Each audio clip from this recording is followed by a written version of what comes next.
সাবুটা আমরা ভিজিয়ে দিচ্ছি। এটা 2 ঘন্টার জন্য ভিজিয়ে রাখবো।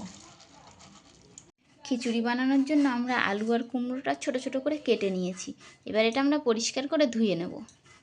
কড়াইতে প্রথমে কাঁচা বাদামগুলো একটু ভেজে নেব।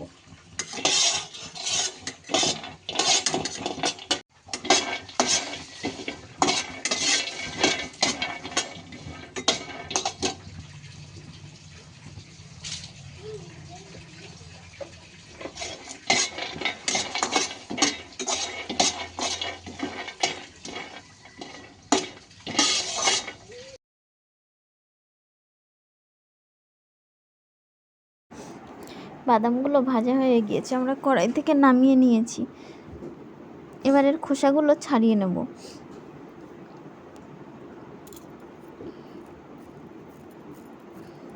সব বাদামগুলো পরিষ্কার করে ছাড়িয়ে নেব।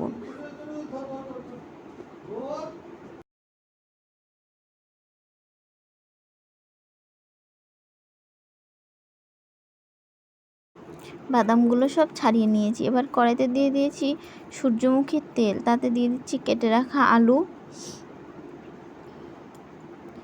ছোট ছোট করে কেটে রাখা কুমড়ো,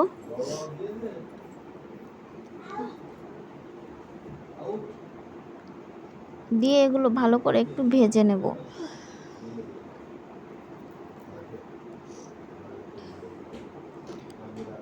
এবার এর মধ্যে দিয়ে দিচ্ছি 2টো টমেটো।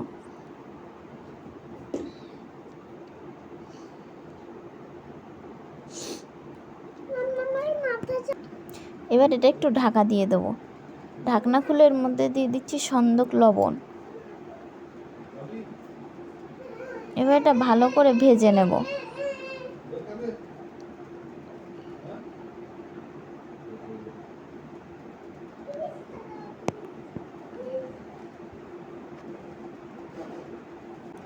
এটা ভালো করে ভাজতে হবে যতক্ষণ না এগুলো ভালো করে সেদ্ধ হয়ে যায়, না হলে সাবুটা দিলে আর আলু আর কুমড়ো কিছুই সেদ্ধ হবে না। তার জন্য আমরা এটা ভালো করে সেদ্ধ হওয়া পর্যন্ত ভেজে নেব। আমাদের তরকারিটা দেখো প্রায় সেদ্ধ হয়ে গিয়েছে।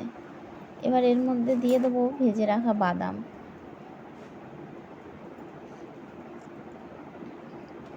দিয়ে এগুলো ভালো করে নেড়ে চেড়ে মিশিয়ে নেব। এবার আমাদের আলু আর কুমড়োটা একদম সেদ্ধ হয়ে গিয়েছে। এবার এর মধ্যে দিয়ে দিচ্ছি ভিজিয়ে রাখা সাবু। সাবুটা আমি 2 ঘন্টা মতো ভিজিয়ে রেখেছিলাম। সাবুটা দিয়ে এবার একটু নেড়ে চেড়ে ভালো করে মিশিয়ে নেব।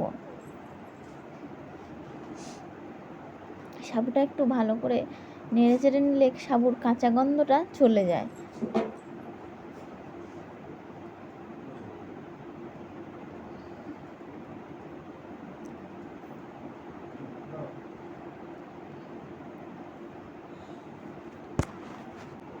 সাবুটা দেওয়ার পরে ভালো করে নাড়তে হবে, না হলে কিন্তু কড়াইয়ে লেগে যেতে পারে।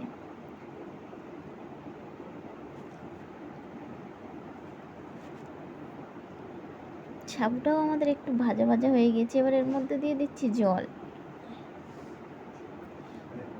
জল দিয়ে দিয়েছি।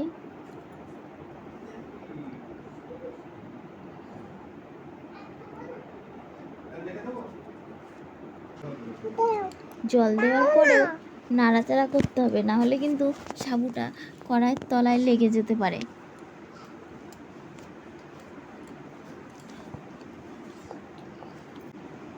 আমাদের সাবুর খিচুড়িটা একদম রেডি হয়ে গিয়েছে। এবার এটা আমরা নামিয়ে নেব।